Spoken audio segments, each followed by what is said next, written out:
This is the third and final video in a series about how to distribute your own movie.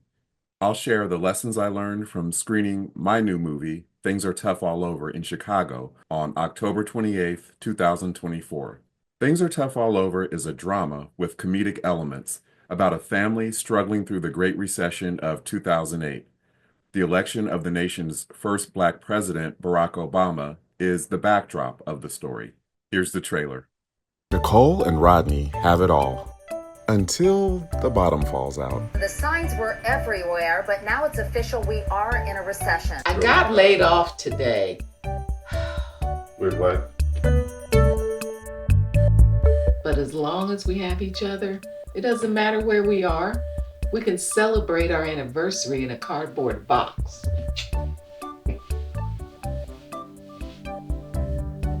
Might have to.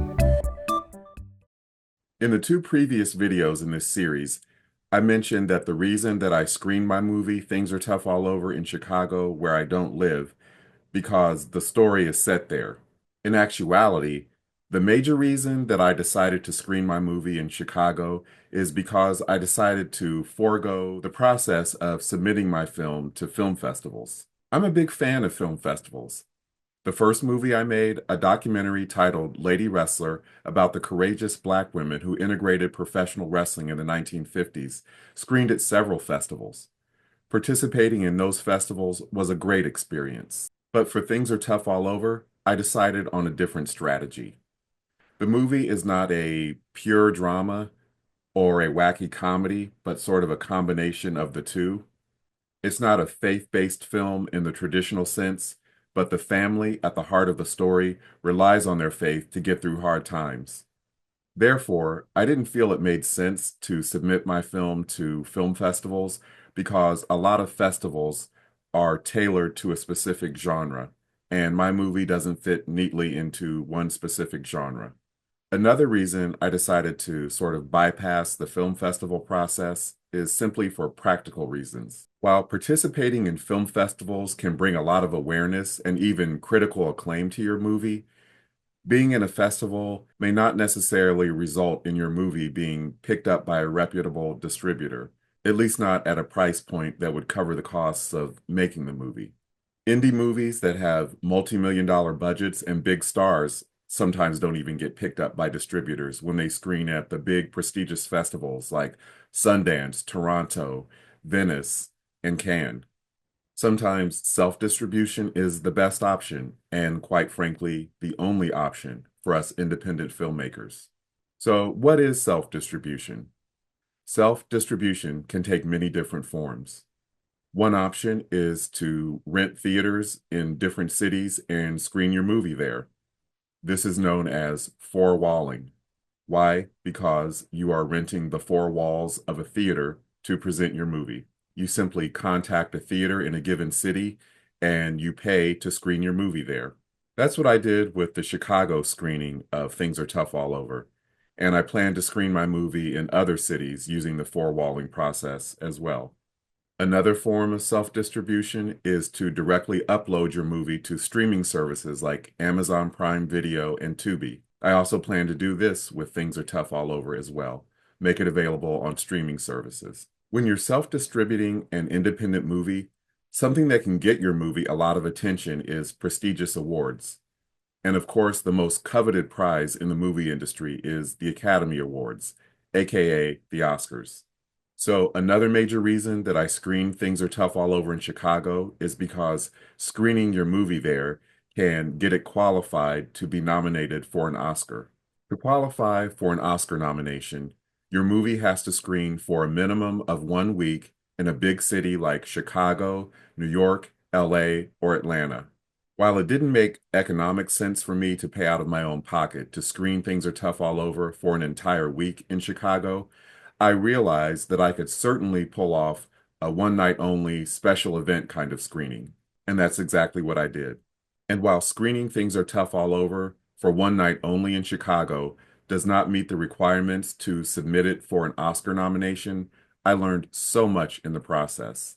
I learned about interacting with theater managers, the technical requirements for theatrical screenings, and how to market and promote your movie to get audiences to come out and attend your screening and see your movie.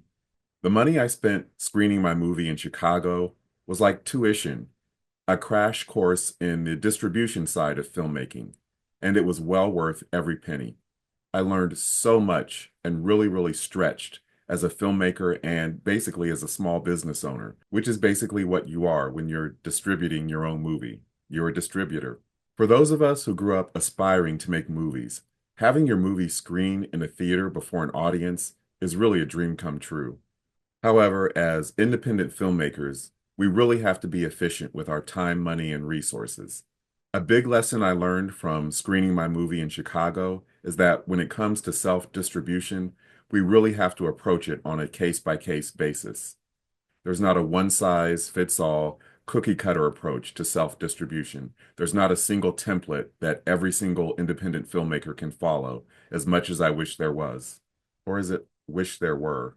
I have a bachelor's degree in English from Ohio State, and sometimes I get confused with grammar like that.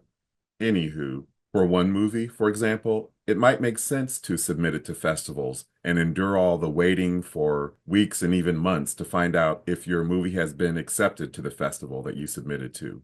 And ultimately, many times you have to deal with the inevitable rejection that comes with submitting to festivals, especially the big ones that are very competitive and very selective.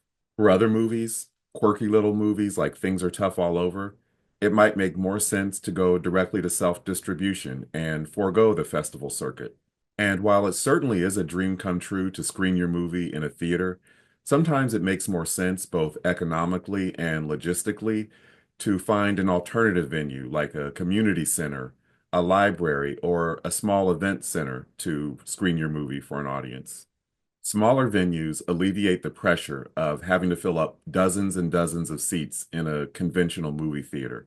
And generally speaking, smaller venues are cheaper to rent out than conventional movie theaters. For a breakdown of how much it costs to screen my movie in a conventional movie theater in Chicago, watch the two previous videos in this series. Sometimes the best option is a hybrid approach. You can screen your movie in conventional movie theaters in cities where you know a lot of people and there's a guaranteed turnout. And in other cities where you may not know anyone or know just a handful of people, it may make sense to rent a smaller venue and alleviate the pressure of having to do a whole lot of advertising and spend a whole lot of money trying to put butts in seats. Sometimes it makes sense to sell tickets to a screening that you're holding, even if it's a nominal fee like $5 or $10. And then other times, like my screening in Chicago, it might make more sense to treat the screening as a special advanced screening and offer free admission in order to attract as many people as possible and generate buzz for an upcoming release on streaming services. And even if you decide to offer free admission, you can always tell the audience that you're accepting donations on an optional basis, and any donation of any amount is much appreciated. I didn't ask for donations at the screening of my movie in Chicago, but that is certainly one option that independent filmmakers can consider when screening their movie at a theater or some other type of venue where you're presenting your movie to audiences. And again, for some of those costs associated with screening your movie, watch the previous two videos in this series. A big plus that we independent filmmakers have is control, both artistically and financially. When you don't have a big studio micromanaging producers or investors breathing down your neck to turn a profit with your movie as soon as possible, you have the freedom and flexibility to experiment. You can hold test screenings like the one I did in Chicago with Things Are Tough All Over. Now, don't get me wrong, I made a lot of mistakes with the Chicago screening. I could have been so much more efficient with time, money, and resources if I had known then what I know now. I wasted money on things I didn't need, like renting an expensive hotel room in the Windy City when after the screening I could have just hopped in my car and got on the road and drove home. And again, for a breakdown of all the costs associated and all the logistical issues and some of the big mistakes I made, I would recommend checking out the previous two videos in this series. In spite of the mistakes I made, at least I took action. I'm not sitting around wishing, one day I'd like to make a movie, or one day I'd like to screen my work in a big city like Chicago. I did it, and you can do it too. if that's what works for you and your movie. I hope you found this video series on how to distribute your own movie helpful. Thank you for watching. If you like this video, please leave a comment, share it, and subscribe to my channel.